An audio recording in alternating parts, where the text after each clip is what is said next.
This is our GT3 model. It's triple step motor control, and this model is electronic feeding.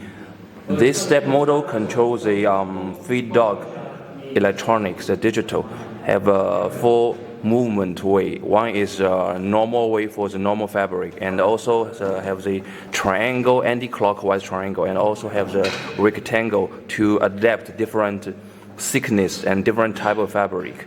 And this step motor controls the trimming and the foot lifting, and another step motor on here controls the reverse feeding, and it's also sealed oil pan.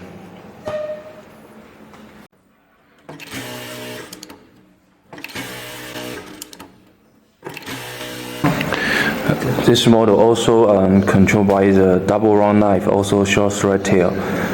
This thread tail is after lock, and this is without.